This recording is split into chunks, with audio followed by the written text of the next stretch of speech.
તો દર્શક મિત્રો કાનથી જુઓ, દર્શક મિત્રો કાનથી જુઓ ને આંખથી સાંભળો. રજૂ થઈ રહ્યું છે સામાજિક નાટક લાજ, જેના દિગ્દર્શક છે તુષાર રાવલ. તો મિત્રો ધ્યાનથી જુઓ સામાજિક નાટક લાજ.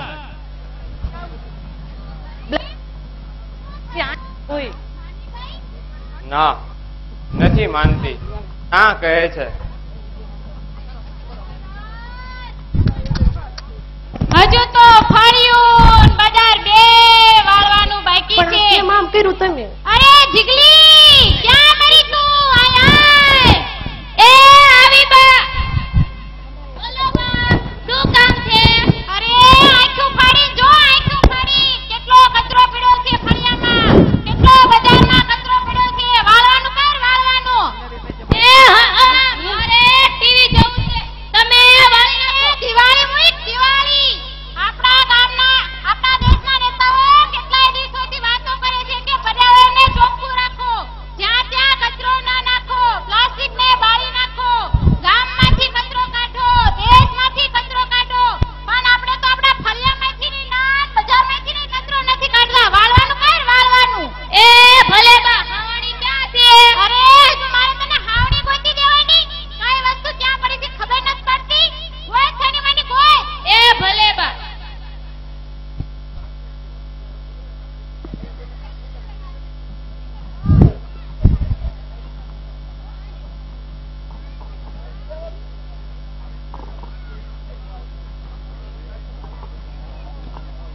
શું થયું મોટા ભાઈ?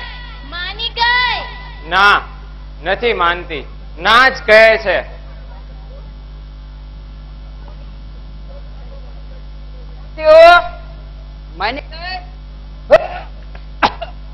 ના, નથી માનતી. ના જ કહે છે. જીગલી બેટા, એ લાવી બાપુ.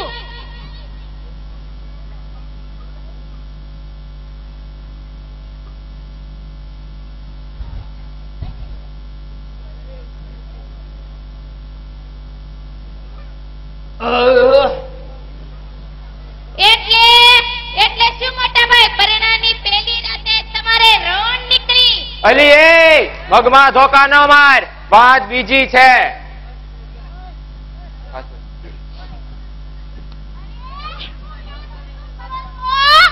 કઈ નહીં, આ તો જીગલી. એ બધું છોડ. પેલા એ કે આ વો માનવાની છે કે આ ઘરની આબરૂના ધજા.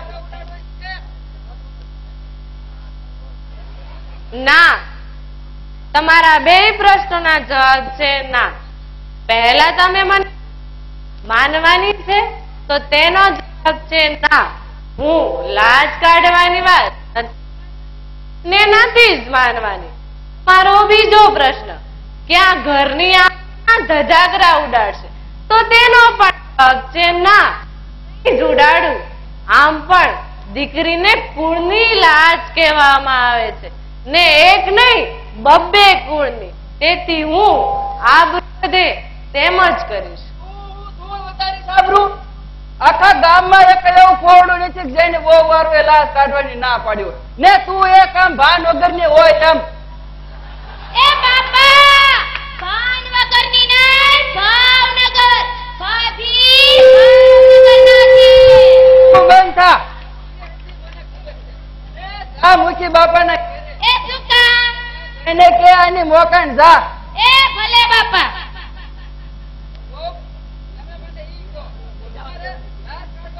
શું છે? બસ બીજો કાંઈ નહીં, માત્ર આ ખોટી પરંપરાનો. ખોટી? અલી ખોટી છે ની. આ કઈ અમે એમને એમ લાજ કાઢતા હોઈશું નહીં. અરે હું ગાડી થઈ ત્યાં સુધી મેં મારા જેઠની લાજ કાઢી. એમના અવસાન બાદ પોતાની લાજ કાઢું છું.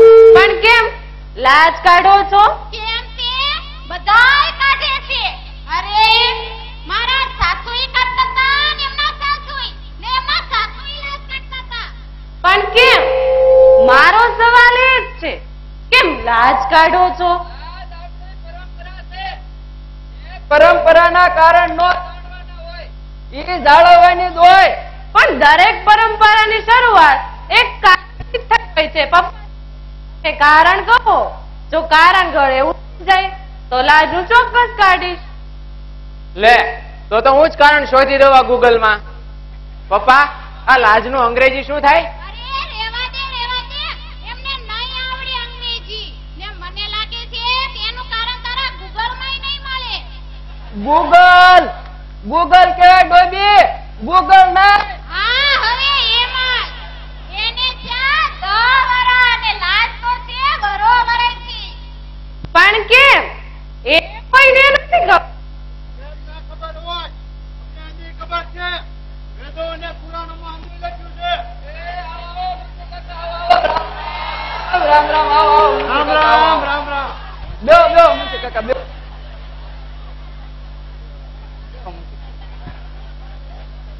અરે જીગલી આય એ આવી બા એ હરસન કાકી હું બોલો. અરે મુની કાકા આયા છે જા મુઈ એ ભલે બા. કહો જોઈ મૂકી કાકા કયા વેદ અને કયા પુરાણમાં લખ્યું છે લાજ વિશે? અરરર ગામના મુખીની હામો સવાલ.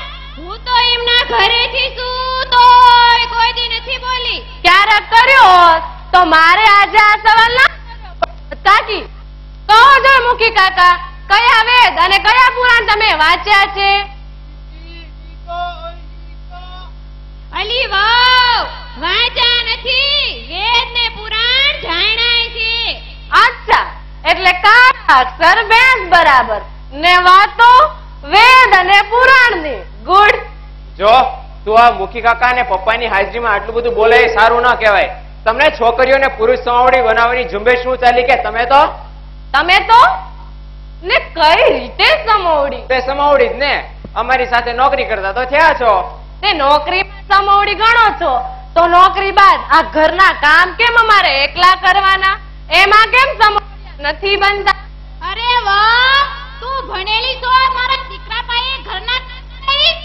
ના મમ્મીજી મારે કોઈ કામ નથી કરાવવા. આ વાંધો છે તો ખોટી પરંપરાના નામે લાજ કઢાવે છે એમાં મને વાંધો છે. લાજ આપણી પરંપરા છે. લાજ રહેશે તો મર્યાદા રહેશે. અલી વાવ લાજ રહેશે ને તો સંસ્કાર જળવાશે. પરંપરા મર્યાદા સંસ્કાર થાકી ગઈ છું આ બધાથી. લગ્ન પહેલા જ મેં કહ્યું હતું કે લાજ ના કાઢો ત્યારે મને આ શબ્દોથી સમજાવતા. ત્યારે પણ તમે શબ્દોથી સમજાવો છો પણ લાજ કેમ કાઢવામાં આવે છે એનો નક્કર જવાબ એમની પાસે કે નથી તમારી પાસે નહીં જોય. કારણ કે તમારે લાજ કઢાવવાની છે ને તમારે લાજ કાઢવાની છે. કારણ કોઈ નહીં જાણે. બસ કેટા ચાલ ચાલ્યા જવાનું ને મારા જેવી કોઈ દીકરી પૂછે તો તેને અસંસ્કારી કહીને ચૂપ કરી દેવાની. પણ આ પરંપરાનું હો. પરંપરાનું પૂછડું હવે તો મૂકો મૂકી કાકા. આ તો હું તમારી પાસેથી જાણવા માંગતી હતી. બાકી મારા સવાલો જવાબ શોધવા વેદ અને પુરાણના કેટલાય થોથા ફેંદી વાળા ક્યાંય આનો ઉલ્લેખ નથી થયો. લક્ષ્મણના પત્ની ઉર્મિલા તેમના જેઠ ભગવાન રામની લાજ કાઢતા હતા એવું કોઈની લાજ કાઢી એવું તમે કઈ સાંભળ્યું છે કાકીજી? લાજ કાઢવાનું કારણ તમારા ગૂગલમાં. હા એ લાજ નહોતી કઢાતી પણ મર્યાદા જરૂર રખાતી હતી. એ વખતની વહુઓ નહોતી ચૂકતી આ માન્ય ને એમ રહેવામાં મને અને મારા જેવી આ છોકરીઓને વાંધો નથી. બરાબર ને? વાંધો છે તો ખોટી પરંપરાનો. ને પહેલું શું કહેવાયું છે? યત્ર નાર્યતુ પૂજ્યતે તત્ર રમન્તે દેવતા. આવડે છે તો અર્થ આવડતો નથી. એ તો આવડે જ ને.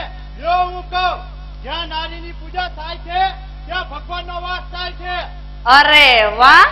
જ્યાં નારીની પૂજા થાય છે ત્યાં ભગવાનનો વાસ હોય છે. આ તે કેવું થયું? જેની પૂજા કરવાની વાત કરો છો તેના પર જ લાજ કાઢવા દબાણ કરો છો. બરાબર ને મમ્મીજી? અરે હજુ હમણાં જ તો નવરાત્રી ગઈ નવરાત્રીમાં બધાએ શક્તિ સામે શીશ ઝુકાયું ને સ્ત્રી સશક્તિકરણની વાત સામે મોં મચકોડાય છે.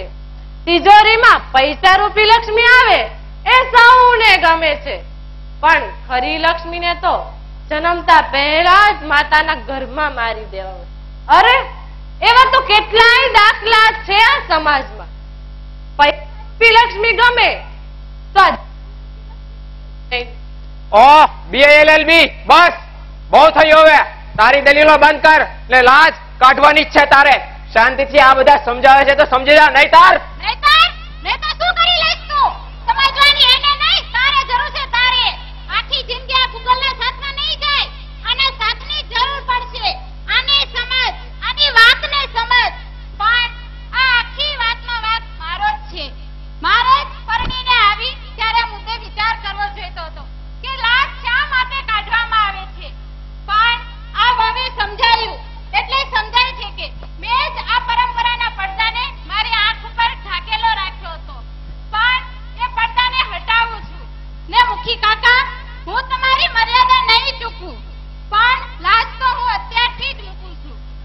મમ્મી, કાકી, થેન્ક યુ ફોર સપોર્ટ. તમે મને સમજ્યા ને તમે પણ સમજો. લાજ કાઢવાની ન હોય, લાજ રાખવાની હોય.